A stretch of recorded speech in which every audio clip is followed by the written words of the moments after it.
absolute precision.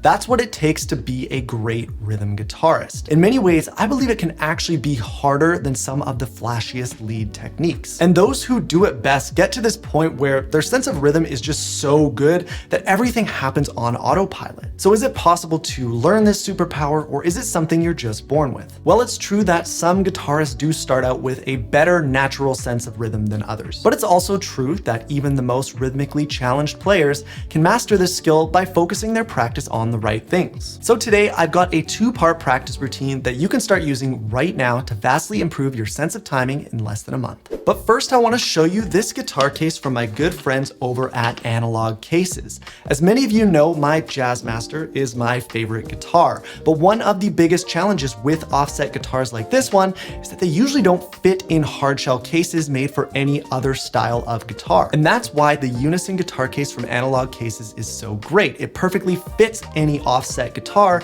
but it also fits all my other guitars as well. So rather than needing a different case for every guitar, this one does it all. It features an aluminum frame, molded handle, 3 locking latches, and reinforced corners.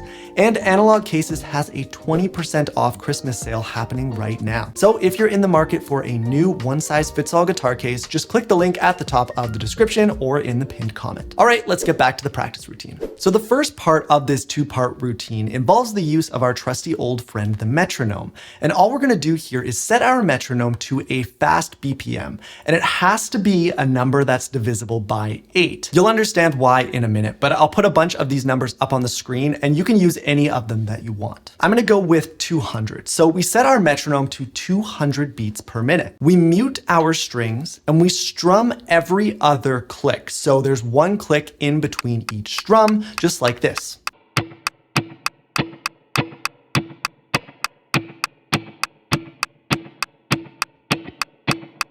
Do that for about a minute. Then I want you to cut the BPM in half to 100 BPM. We're going to be strumming the exact same rhythm, but now we won't have a click in between each strum. This makes it a little harder to be precise.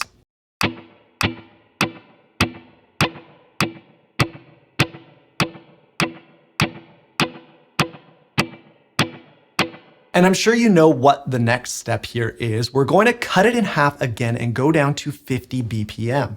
Now, you'll only have a click every other strum. This is going to really get your internal clock working. Really focus on being precise here and making sure those strums land right on the click. Make any small adjustments you need to as you go.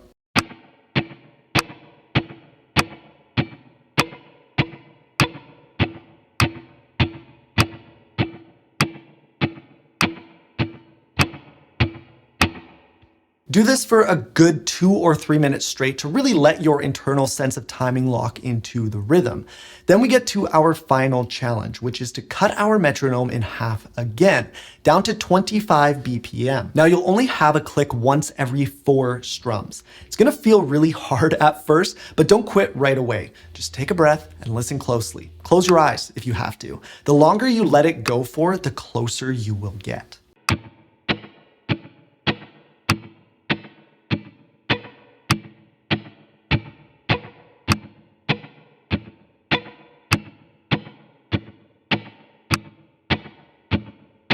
So the BPM you start with here can be as fast or slow as you want it to be, but it has to be divisible by 8 so that you can cut it in half 3 times.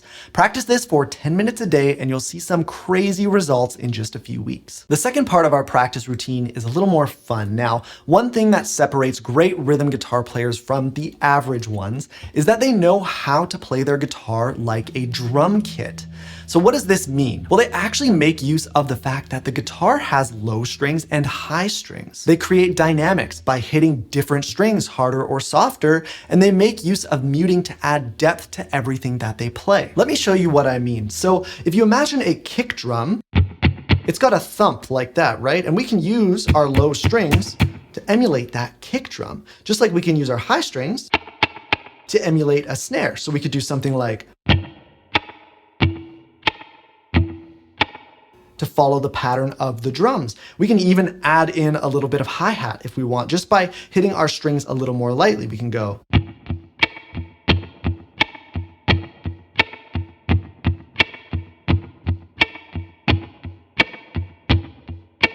And when you add this to something like a chord, all of a sudden what you're playing as a rhythm guitar player becomes a lot more dynamic. So I can throw on this chord right here and I can do something like.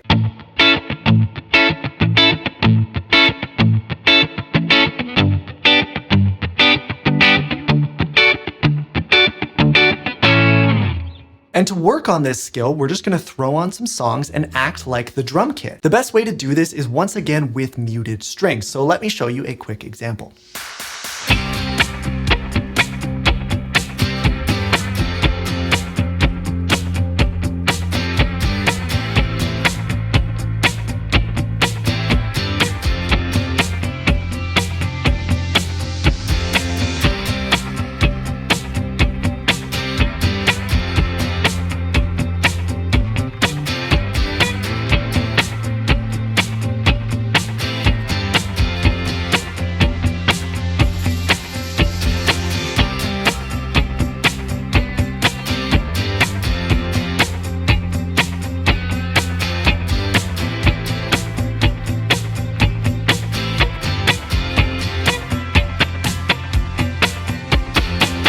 So every time you sit down to practice, throw on 3 or 4 songs and just muted strum along while focusing entirely on the drums. The genre doesn't matter, so which songs you pick are totally up to you. The combination of the 2 exercises in this video will absolutely have you making massive improvements in your rhythm guitar playing in less than a month. If you want some more helpful exercises to add to your practice routine, check out the video up in the middle of the screen. Don't forget to check out the link in the description to get 20% off a new guitar case from Analog Cases.